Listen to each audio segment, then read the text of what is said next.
to feel like Formula One is I don't understand the rules. The greatest Formula One champion of all time. And Formula One is that it's like a traveling circus of speed and adrenaline. Except I am from Formula. People know NASCAR, but people don't, because Formula One is like. And pick and firm, and welcome to the Redefined F1 show, the show where we put American subtitles in the sport of Formula One. I am your host, Frederick Kernigan. With me, as always, my co-host, Michael Timmerman. How's it going? Today is a review episode for the Saudi Arabian, or the 2022 Saudi Arabian Grand Prix. What are some of your race thoughts here, Timmy? I thought it was a great race. Like two for two, like on the year, two bangers of races. Really excited for the Charles versus Max. Like I really enjoy that they've been racing against each other for like 10 plus years now, ever since the karting days. Yeah, like they both were in the same karting league racing against each other. So it's like, I don't even know if there's anything like it in other sports where you had two competitors grow up with each other and then compete in the highest stage. Well, guys will grow up in like AAU tournaments and play each other. Yeah, but I guess it's the same. Did like Charles and Max fight in like F3 and F2? Like, did they go against each other then too? I think their careers intersected, but I don't know, like if they had like crazy rivalries like that. Yeah. Oh, okay, so it's just more so their karting days. Yeah.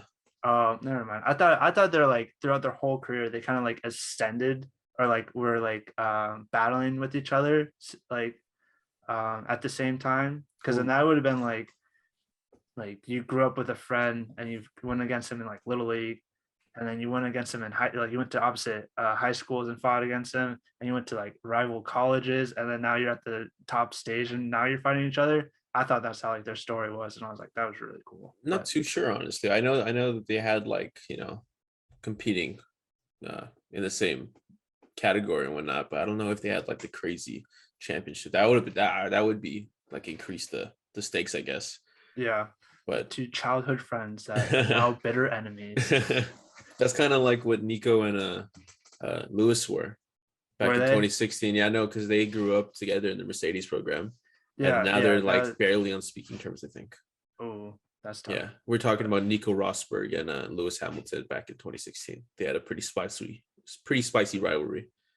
But you want to give your rating before I give my thoughts?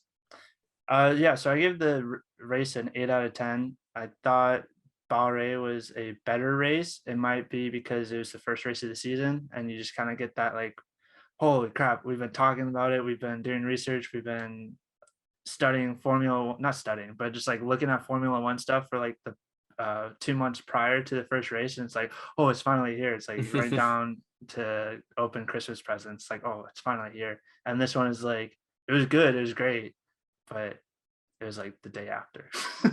I think you're a little biased because you're home. You're picked it away. Shut up. I am on the other side. Shut up. Yes, this race would have been a 10 out of 10 if Charles won again. No. He would have got more red. Yeah, I just got the little red. Yeah. He still wants to show it, but I'm never wearing this shirt again. It was obviously bad luck. Like Charles and the Flash don't go together. No. I gave it, or my quick race thoughts. I think the whole race was a banger. Like, it had heartbreak, sadly. That, like, pointing to my Checo picture, it hurts a little more for me, but that always adds a little spice to a race, whether you like it or not. Then you have the crazy battles up and down the grid, teammates fighting each other. I think everything was like there. The formula was there, but at the end, I kind of wanted more. I think like my initial rating, I told Timmy, was I gave it a 9, and then I slowly realized that, I would have wanted a Checo Carlos battle that never really materialized because right after the restart, there was some like stuff going on, but that never really materialized to a real battle for third. It was Carlos kind of had third, Checo fourth. and so that kind of knocked it down. So I ended up giving my race, review 8.5 out of 10. Just I still liked it. Max, my guy, came out on top, but it's showing me how scary this little rivalry is going to be for the whole year. And Seriously. So, yeah. And that kind of reminded me, I remember texting you and B Bakes after the race finished. I was like, I felt like I got blue balled. Like, Yeah.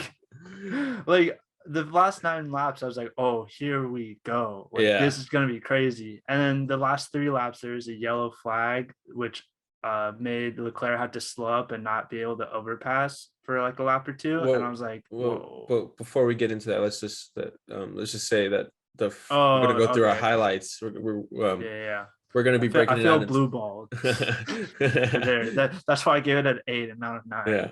I got teased. But no, using what you just said and going right into it, we're gonna do like race highlights, and the first highlight is obviously the Max versus Charles, battle. Yeah. You were just saying that you felt, blue ball towards that. Any other thoughts on it? Dude, Max, they were playing chess, or Red Bull playing chess while I was playing checkers. That was really smart call to kind of let Max or pull him back a little bit, save the tires, tell him like the plan, like, hey, you're gonna need these in the last couple laps, and it paid dividends. Like, it seemed that he had more traction in the last couple laps than Leclerc, with Leclerc's like rear wheels kind of like sliding and skidding a lot. So yeah, those are my thoughts. It was real intense, real exciting. Hope this is a lot better than Lewis and Max, in my opinion. Like this, they're like the memes that have come out with that. It's like Lewis and Max. I go inside. My line, and then Charles and Max is like, I slow down before the DRS detection zone, and then I'll use DRS to overtake him. It was like big brain plays. Yeah. So I thought that was really funny, and I don't know, it's just a breath of fresh air after having Mercedes dominate and Lewis be on top for so long. I think when it comes to the Max and Charles battle, I almost was disappointed.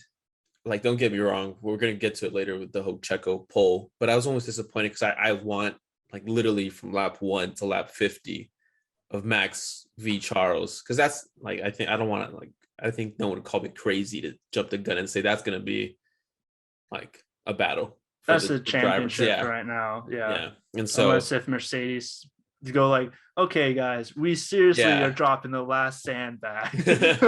But other than that, that's what I want to see. Give me as much of that, like Charles v Max, as much as possible. Because don't get me wrong, I love the Max versus Hamilton rivalry, but Hamilton's going to be in the F1 for probably 5 more years.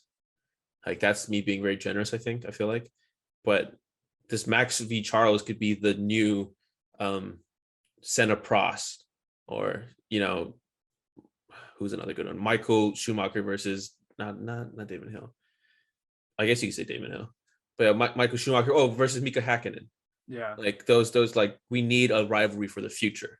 It's like Max versus Lewis is Patrick Mahomes versus Tom Brady. That was the passing of the torch. And then Max versus Charles is like Patrick Mahomes again versus Josh Allen. Yeah, exactly. And so this is it's nice. I love to see that we're not hanging on to 2021 was such a crazy year. The sport is progressing, and it is so far in 2 races heads and shoulders above 2021. I feel like heads and shoulders above. Yeah. The second highlight we want to get into is the heartbreak for Sergio Perez after him setting the world alight with his heater of a qualifying lap, outqualing Charles Leclerc by 0.02, which is that's not a lot. That's not a lot of time. No. That's so close. But going into the race, he gets the start, holds the lead for the first however many laps, and then right around the first round of pit stops was the first I guess play by either team, whether Ferrari would call Checo or Charles in for a pit stop, or whether Red Bull would cover it with their own pit stop. And so Red Bull, being the sensible team in front, they called Checo in. He ended up pitting. Charles went on. In a perfect world, Checo would have got pit, done his outlap, Charles would have came in the next lap and see if he would have, overcut him. However, that's not the case. Nicholas Latifi said, I am going to ruin the party and crash again. I am inevitable. I am inevitable, yes. Yeah. So there goes Nicholas Latifi spinning off into the wall as soon as Checo is like starting his outlap. So that ruins the whole pit stop, Oh, did he make the right call? Did he not make the right call? It was instantly just bad luck for Checo because it was going to see if Red Bull called him in too early or called him in too late. But with Latifi crashing, that went all out the window and just heartbreak for Checo. Yeah.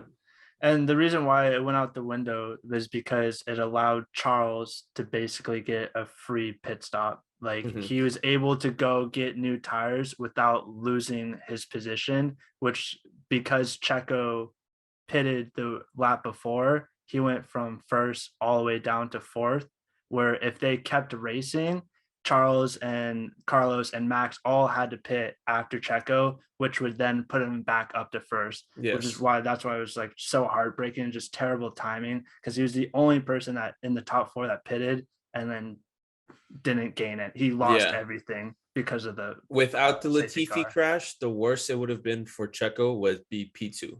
Yeah. Because then he got stuck behind George, but Max, Carlos, and Charles still had to box. So George also had to box too. Yeah, George also had to box. So the most he could have lost with, if the Latifi crash never happened was he'd be second. However, the Latifi crash happening ended up him being from first to fourth. So big heartbreak for Checo. Yeah, especially putting together like what he said, the greatest lap of his life. Yeah, the lap of his life. Took him, he broke the longest race streak of not finishing in pole position for qualifying. Like this, today was his 11th year anniversary of Formula One. Like the stars were there, the storyline was there for Checo to secure pole, go wire to wire, first place, and take home a win, get another cool picture that Fred's got. But the F1 god said, no, you go fourth. Checo being his 215th race start, that would be his third win. However, heartbreak said, no, you're going to take fourth. I think I want to put a picture of Gordon Ramsay and Checo right here. I don't know. Gordon Ramsay being there was so random. Odd. I don't know. It's like, oh yeah, Gordon Ramsay's here. I hope the drivers are able to cook something up. I'm like, oh, cringe. Cringe. But I think the F1 gods might be like, Checo, you only get one win this year. We're saving it for Mexico. That's what I'm hoping. I tweeted out a prayer circle for Checo. The prayer circle was messed up. That's why he lost. I didn't it up, I gotta put more candles. It wasn't complete. Okay, going on to the third storyline. I feel like this is arguably, bigger than the Checo one, but 7 DNFs. Technically, one of them is a DNS, or 2 of them are DNSs, did not start. Yeah. But we'll go with those 2 first. Mick had his horrific crash in qualifying. Thankfully, he's okay. Just that shows how safe the cars are nowadays. But that also shows how dangerous this track is. Yeah. That was a nasty crash. That was a terrible crash. Yeah. His car was literally split in 2. Yeah. Like, there's like a wire connecting the 2 hanging parts. by a thread. Yeah, literally. And it was really scary. But I don't want to say that, but it just showed that like these cars are a lot safer. Yeah. I feel like, because since they're heavier, you go at lower speeds, since and also because of the weight, they're able to absorb more energy. So it would have been terrifying to think about what this could have been. Yeah. If it was like last year's car. Or even years past. Yeah. Cause he would have had probably maybe 5 to 8 miles per hour faster, which may not seem like a lot, but you got to think that these guys are already going over 100 miles per hour. Yeah. Like 5 to 10 is a difference between him walking out, being conscious, answering questions the day of versus who knows what. Yeah. So yeah, our thoughts and prayers go out to him and his family. And we're just real thankful that he came out okay with it. Yeah, I think that there's even a picture of like the wheel hitting the halo. So that just goes to show the halo is, as ugly as it may seem sometimes. Some teams pull it off, some teams don't. Yeah. But it works. So I think the whole argument behind that is it's been long dead, but now we're just beating a dead horse because it's safe.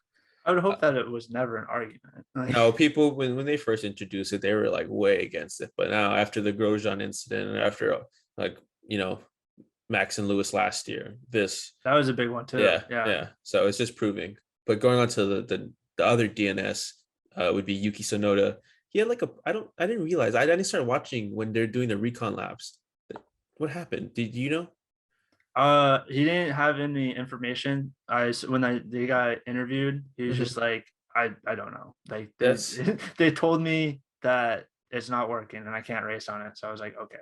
That's tough. Like, didn't he have a decent quali? Where did he? No, he didn't qualify because of his engine. Oh yeah. So man, that's just a yeah. He was DNF, or he had engine problems since practice 3. Yeah, since Saturday. Yeah, so Yuki was obviously, his Honda engine didn't get the memo that they're shutting down last week and decided to shut down this week. He got the week delay. But unfortunate that he wasn't even able to start the world qualify. The universe had to even out. He said, no, you're not safe. But who are the other DNFs? We'll start from the first one. Technically, Nicholas Latifi with his crash. What in? Oh my gosh, dude! I want to say those engineers probably wanted to strangle that man. He crashed in qualifying, made them have to stay up all night fixing the car, getting it ready for the race. Thankfully, it was a night race, so they had a couple more hours to get it ready.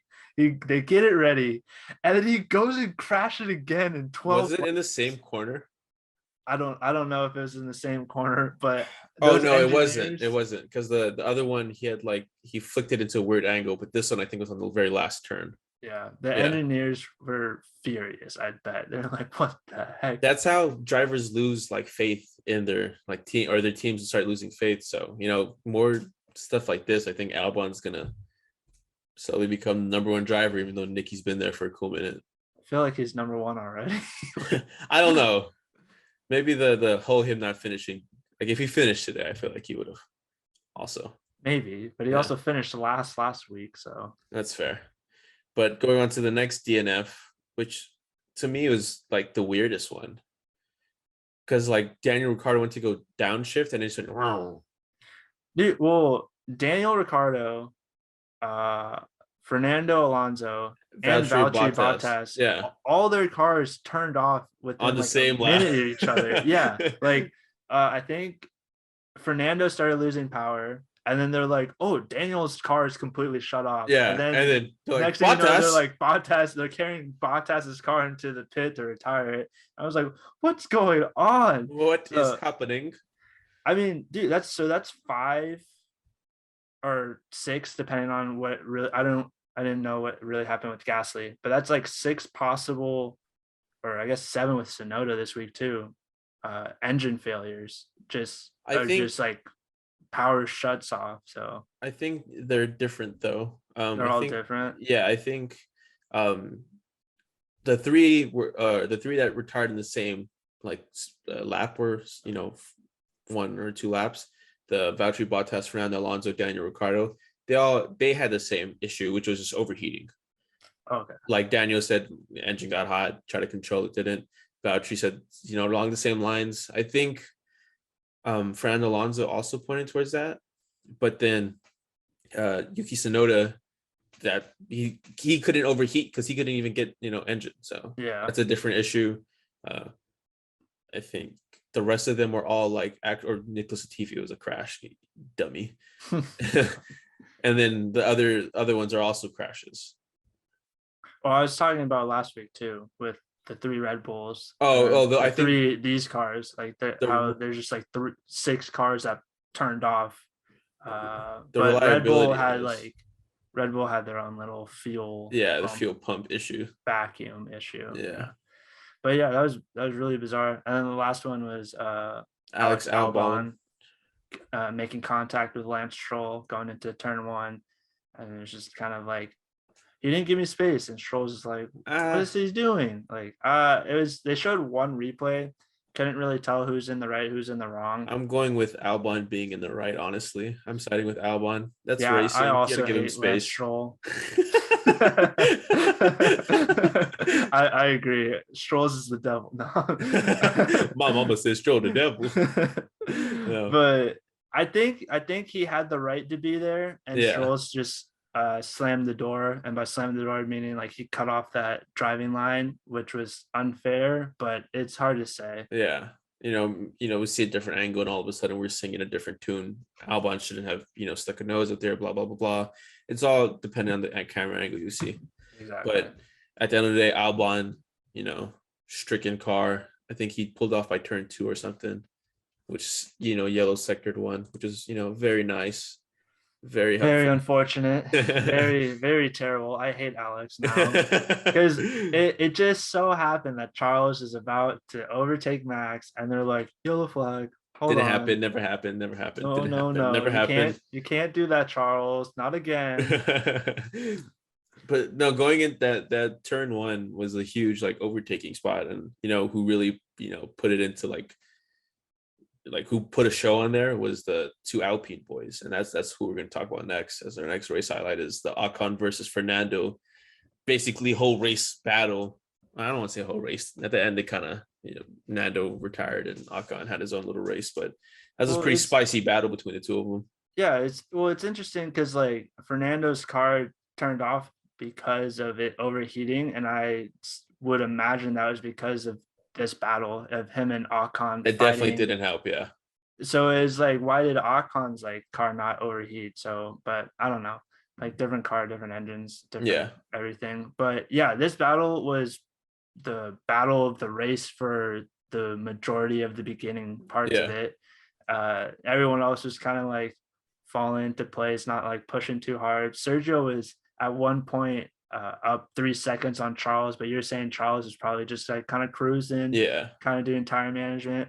So then Ocon and Fernando looked over at each other, and they're like, let's put on a show. Yeah, let's race. there's a memes of Ocon racing. It's oh, there's a 2-car battle. Oh, it's Ocon. Okay, it's his teammate in a pink car. No. He just has something with these pink cars. He's like, I need to race this guy. I don't care. He's my teammate. I'm the fastest pink car.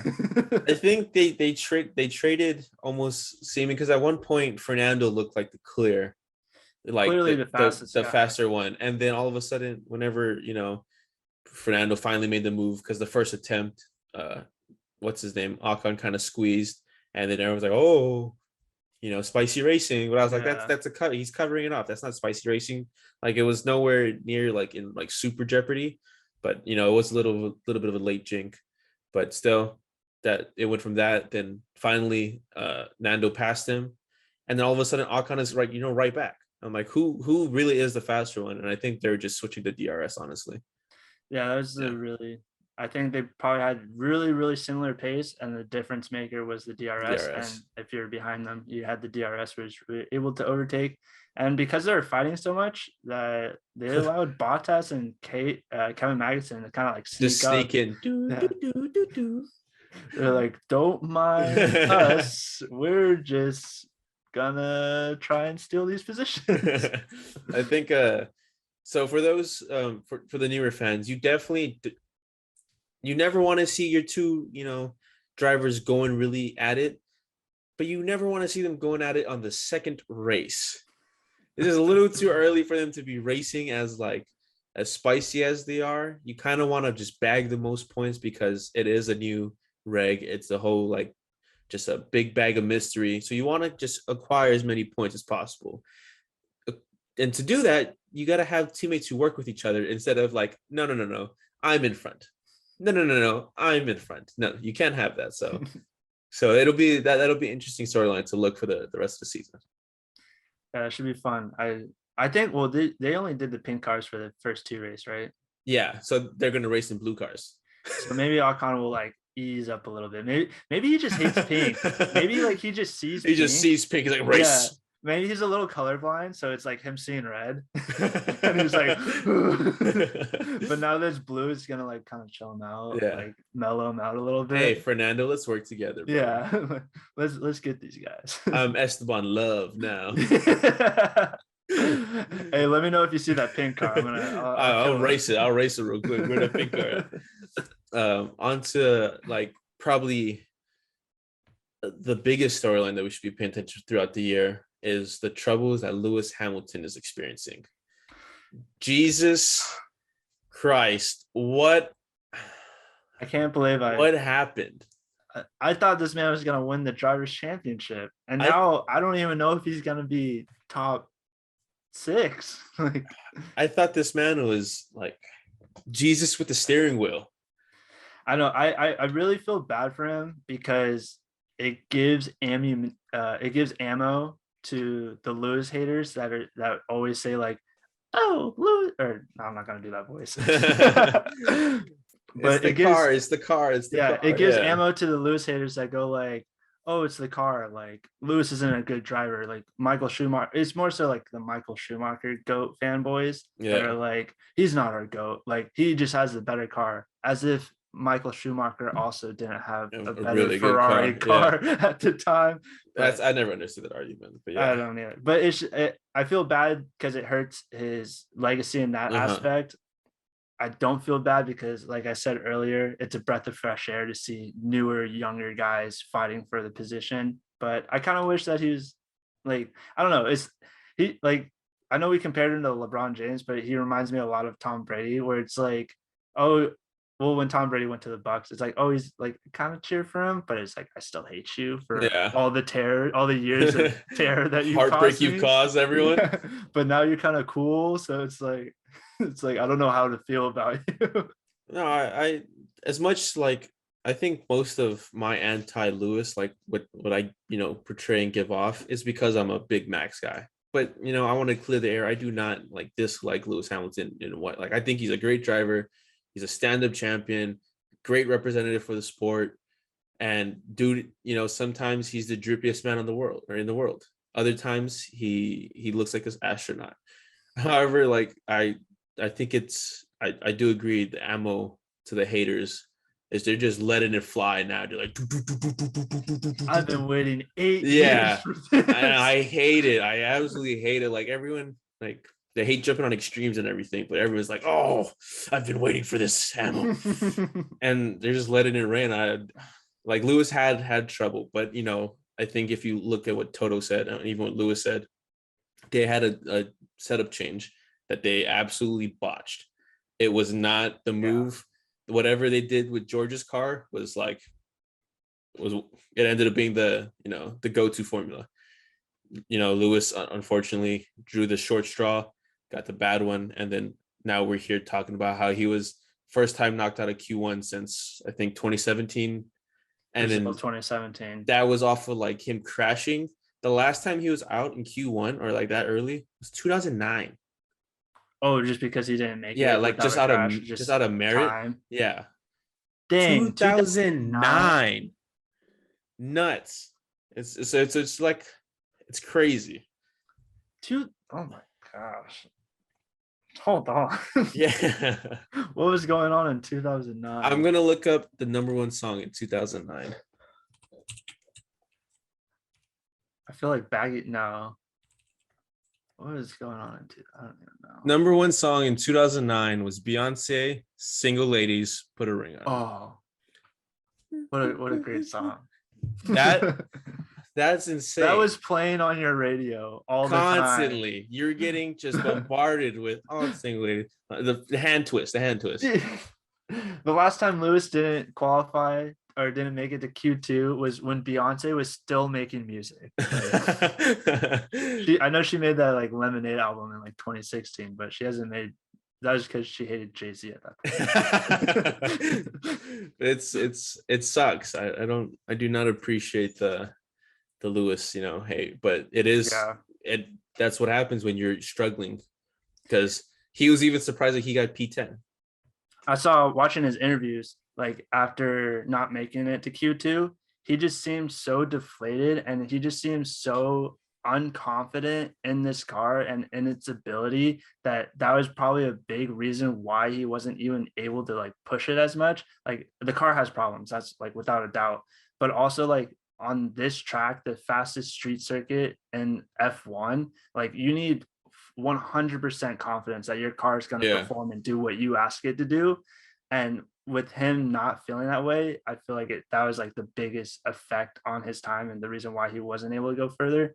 And also kind of like what you're saying, he talked about they're making good direction and like going the right way with adjustments, but then they went a little too far with it and it kind of sabotaged his qualifying, because George finished in 5th. Like George raced well. Where did he qualify? I think he qualified in, I want to say he started 5th. 6th. Yeah. He qualified 6th. And he 10 spots higher than Lewis. Yeah. And I would not say George is 10 spots higher like as a better driver. Yeah. So it's just, I think it's the setup and also the Mercedes engine, like power cars, they seem to be having their own little struggles. So yeah, just compound factors. Tough day for Lewis at the office, but I'm not jumping on the bandwagon that he's washed. That is absolutely insane. Do not doubt a 7-time world champion. You are, drinking the Kool-Aid way too much if you're already doubting him. I think it's a long season where he's okay. Lewis Hamilton's literally the worst driver I've ever. You're getting canceled. Mercedes Twitter's coming after you.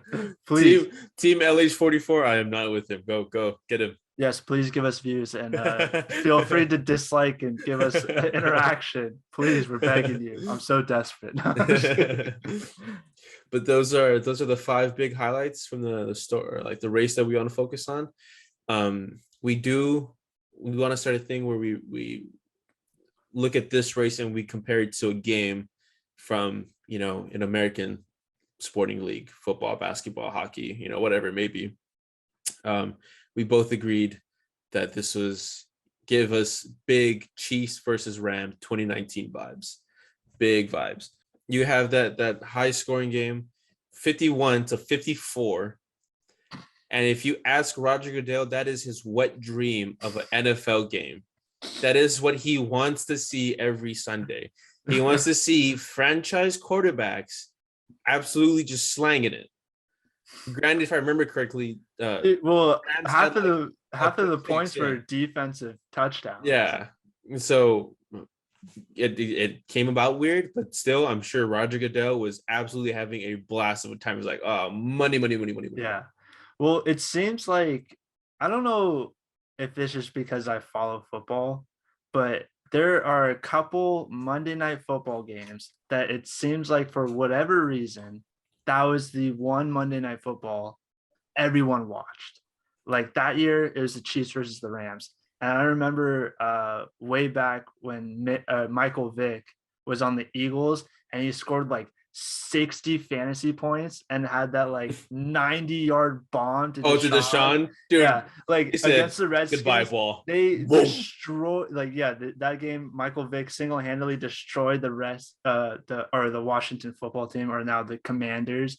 And for whatever reason, that like random Monday night game everyone watched. Like it was like the highest rated Monday night game of that year, I believe. And same with this Rams versus Chiefs. It's like it's probably like the highest rated or highest viewing Monday Night Football game in the history, I want to say. I thought this was a Thursday night game. No, it was a Monday night. Oh, really? Oh. I'm pretty sure it was Monday. They put on November 19th. I don't think they put on something good on Thursday Night Football. That's fair. But this is a banger of a game. Yeah. Absolute banger of a game. And we felt like it was a good comparison to this race. From the start to the finish, there are storylines, offenses running up the score, defensive, them making plays, just like how in this race we had the battle for first, like not really starting the beginning because, Charles had his own little battle with Checo and Max was down in 4th. But at the end, it had all the crazy excitement, just like how it came down to here. And just nonstop action through the whole thing. And this is what F1 wanted when they wanted then they like, we got to change the reg so it's exciting again. We appreciate the fact that Lewis, is a great champion, but we want excitement throughout the whole season. And so making these changes is exactly what they got. They got a banger of a race from lap 1 to lap 50. Roger Goodell got an absolute wet dream of a game here. Yeah. And I mean, with the Chiefs versus Rams, you had Patrick Mahomes, who we compared to Max, and versus Jared Goff, who hopefully Charles Leclerc doesn't become. Hopefully he's a lot better than Jared Goff. We'll say it's Max Verstappen, Patrick Mahomes versus Ferrari, the Rams. Yeah. Big brain Bonato and Sean McVay, the genius. But we'll see. Hopefully Charles is Sean McVay or Aaron Donald. Hopefully he's like Aaron Donald. Just a force to be reckoned with. Yeah.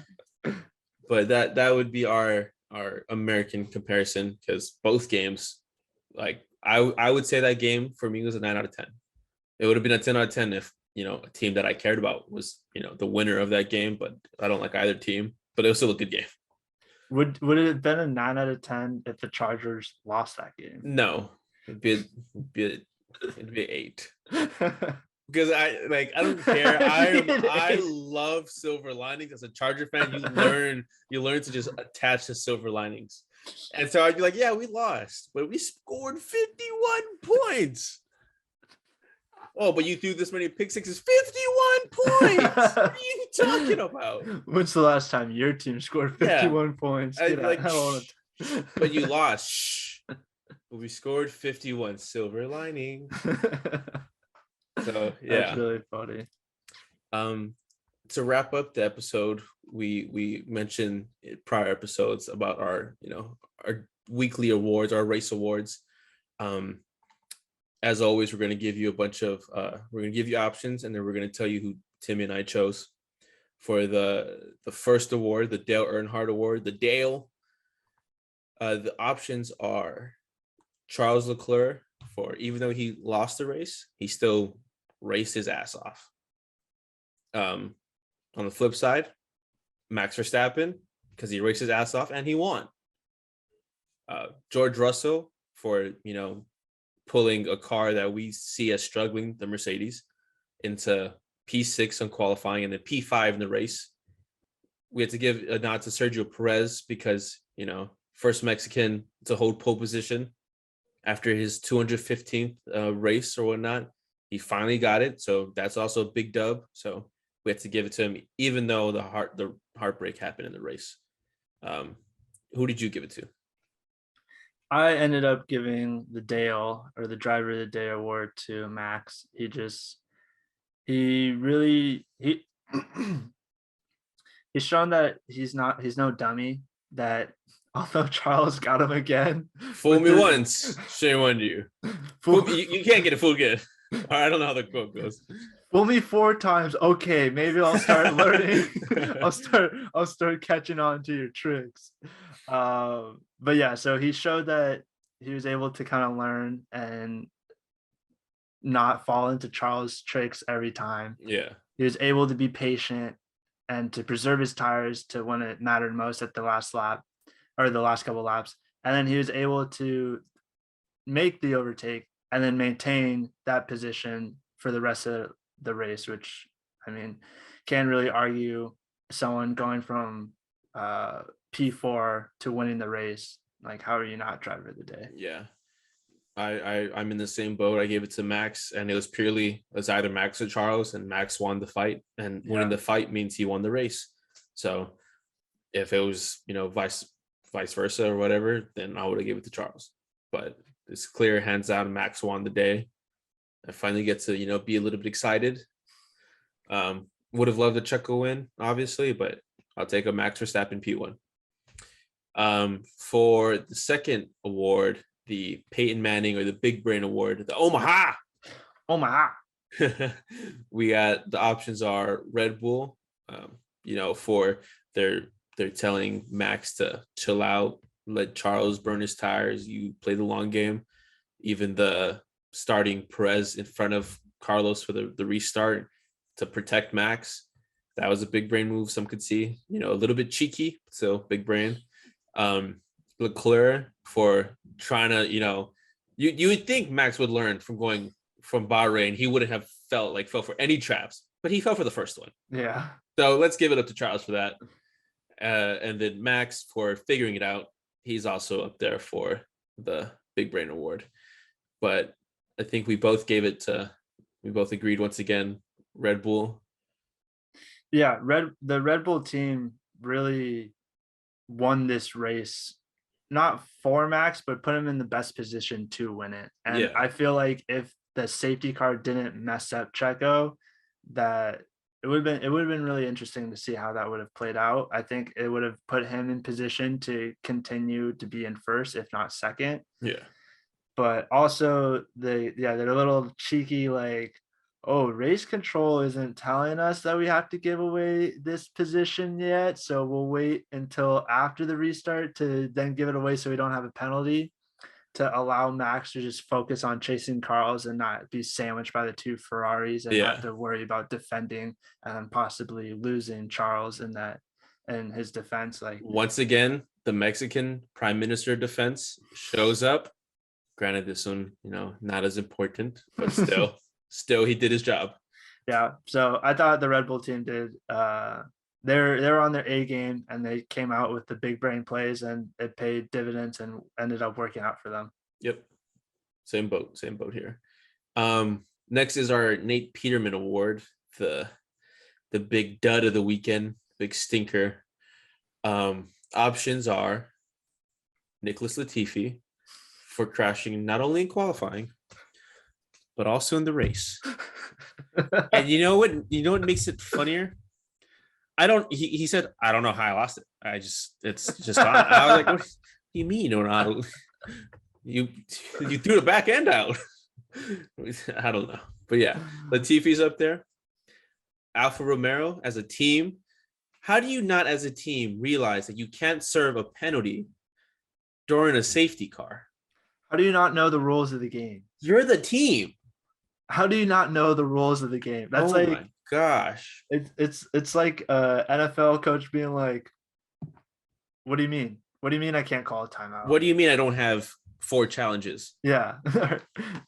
What do you mean he's offside? What does that even mean? What is that? That's a new rule? Like, what? No, it's like, yeah. So it's like it's not a new rule. It's not something that they just implemented. That I can understand. If it was a new rule, if it was like something obscure, okay, I get it.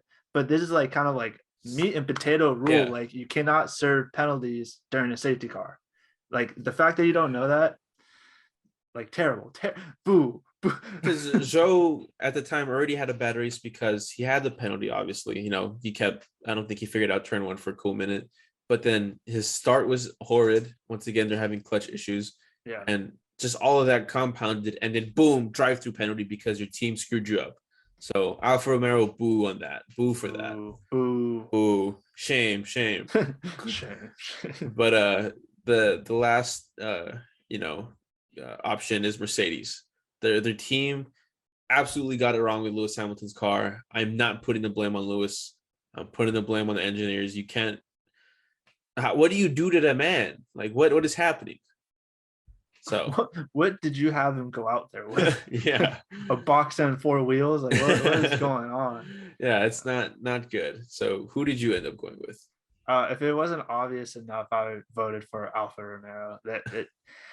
Poor Zhao, man. Like, he tried his best. Like, he had a terrible start. Not off the line this time, but just that clutch like gave out or something. Yeah, it was like anti-stall. Yeah.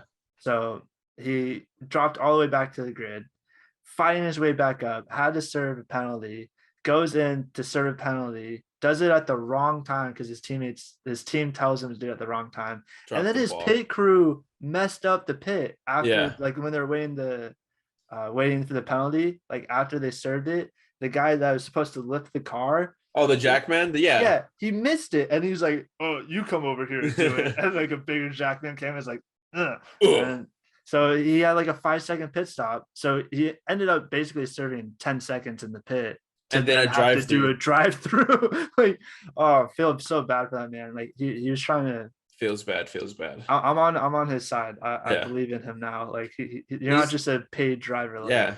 Like someone that we can't really talk about anymore. He who shall not be named. Yeah, the rush. No. My I ended up giving it to Nicholas Latifi. I'm not sold on him. I think him more so than Lance Stroll. I think he, out of the paid drivers, he's probably the weakest one right now because Zhou, he's performing. Stroll, before him, absolutely running over Albon's front tire. He was performing. He defended Hamilton.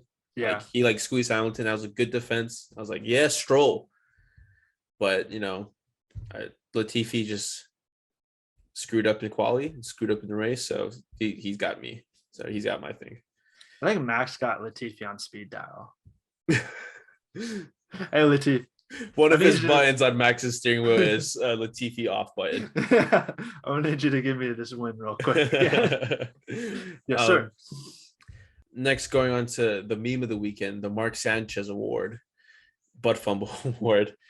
We're gonna do it. I'm gonna offer two memes. Timmy's gonna offer two memes, and then you guys just vote on whoever you guys choose.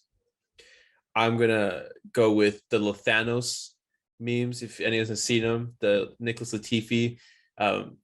Reality is what I make of it. I am inevitable. Those memes crack me up.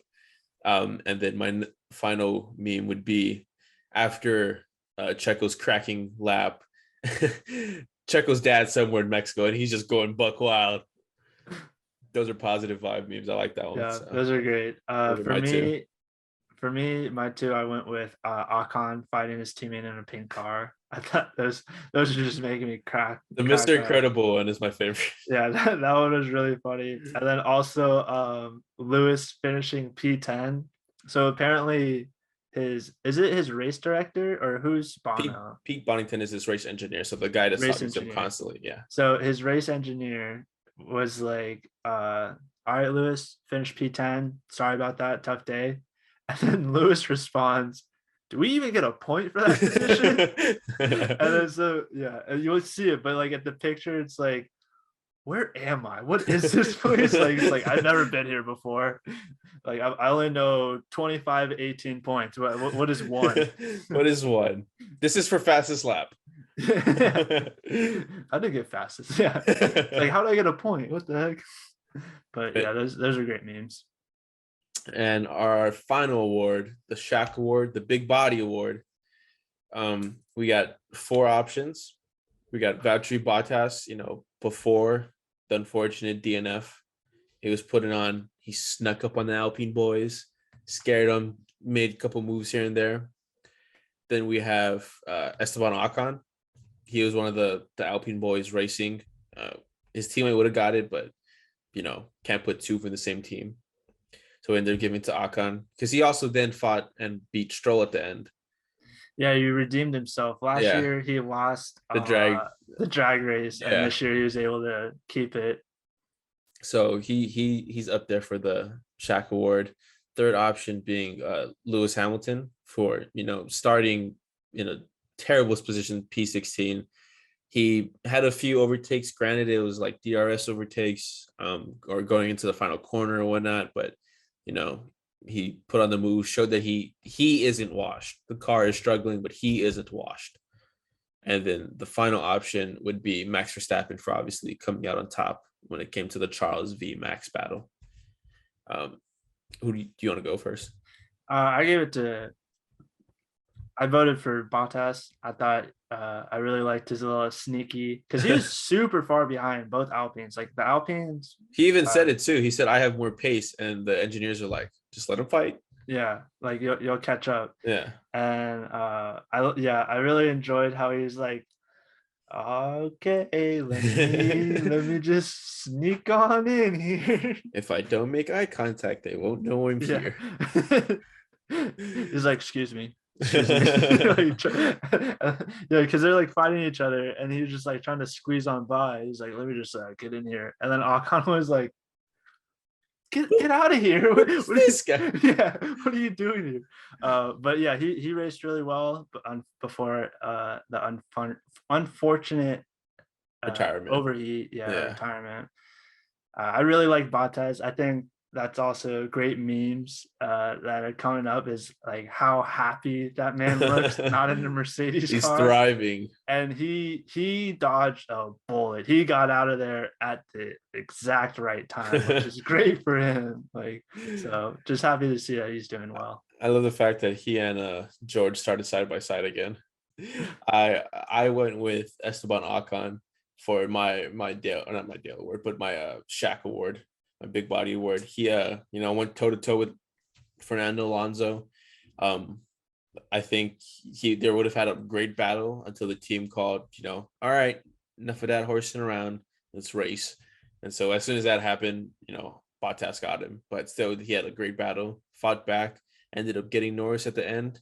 And, some say that was just pure pace, but he was there at the right moment. If Norris had the DRS on him in reverse, I think Norris maybe, but, Ocon held it off at the end. So he ended up getting my big body award.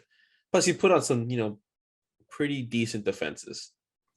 Decent defenses, and then him and Fernando were just going blow for blow for a long time. So yeah, I think not slowly becoming an Ocon fan, but I appreciate the man's. I own the man my life for not being able to say Pronounce his name. And that's like the clip that we put out. So any friend of mine that like talks about this podcast, they go like, so like, why can't you say Esteban? I'm like, it was just the one time. Never let it die. I was just struggling one time. They're like, oh, okay. It's like, I knew you're stupid. Expose. But yeah, any closing thoughts? Closing thoughts. I can't. I'll give you time. I'll go. Yeah. Race director or camera director? Oh. I swear to God, we are going to throw hands if you show me another replay during a live battle. I was losing it. Oh. Now I'm hot. Now I'm so mad. Tilted. I'm triggered. All the words. I was yelling. You can ask. Unfortunately, my camera died for the riding shotgun. But I was yelling at my phone, just livid. And Emily can attest, she was just like staring at me like, what the heck? But I was like, stop showing me the replays, bro. Show me the live battle. I don't care if they're following. That's the whole excitement behind the thing. Yeah. If you didn't watch the race, what basically happened was Charles and Max were fighting. They're racing each other. And then they're like, here, let's show a replay of the fans. And they're like, look how excited they are. One fan almost pulled out another fan's titty. Oh, I didn't you see that? Yeah, he tried to raise his girlfriend. This is after I think Max had won, but he tried to raise her and he pulled her shirt a little too high. And then the announcers or the commentators are like, we don't want to see that. We want to see racing. And I was like, yes, thank you, Joliet. I want to see racing too. Show me the race. Don't show me the fans. Don't show me what happened. I can wait till after the race to watch the highlights. Yeah. That's why they're highlights. I want to watch the live sport. I could give less of a blank about fans' reaction because I'm reacting as a fan. Yeah. I know how they're feeling and what they're reacting. Like, oh my gosh, the fans are going crazy. No, duh. I'm going crazy. I'm going crazy. You're not showing me the race. Yes. I feel like in the beginning they're doing a decent job of holding it together because they were doing a whole bunch of multi-screen stuff. If for those, I think it's different for everyone, but me and Timmy watch it on F1 TV. And so for those who have Channel 7 or whatnot, or if you watch it on YouTube TV, you might see it a little different. But, we were getting double screens and all that. And I was like, okay, this is cool because, big square, they're showing a live and a replay. Then they just started showing no live. They're just full screen replay. And then they showed 6 angles of the same overtake. I'm like, they're going to do this again. Show me it live. Don't show me a replay. I can watch this later.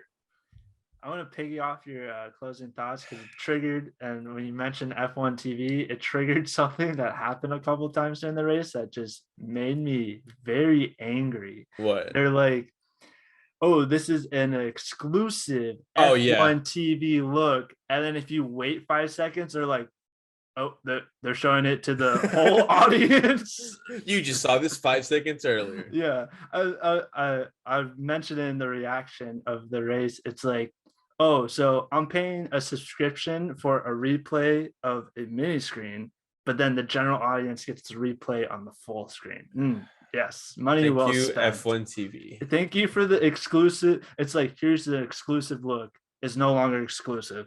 Like, I also don't understand why they don't show the intervals more often. I hate the timing from the lead. I don't know, like, I do too. you know, I race. hate having to do the math in my head. Like, I don't care how far. I don't care that Lance Stroll is 25 seconds Yes, behind the leader. How far is he from the guy in front of him and the guy the actual battle. below him? Yes. Yes. It's like I get showing it for like maybe like a lap or two, but like to have it on, They any hold longer on to than it for that, so it's like, long. yeah. I don't know. Maybe they're like their interval robot got tired doing math. Yeah. Goodness. I don't know, but those are our closing thoughts. F1, fix your camera direction, please, dear God. And, you know, here's to, you know, possibly 21 more banger races, hopefully. But we'll see. We're heading to Australia next. And with all that being said, you guys have a good one.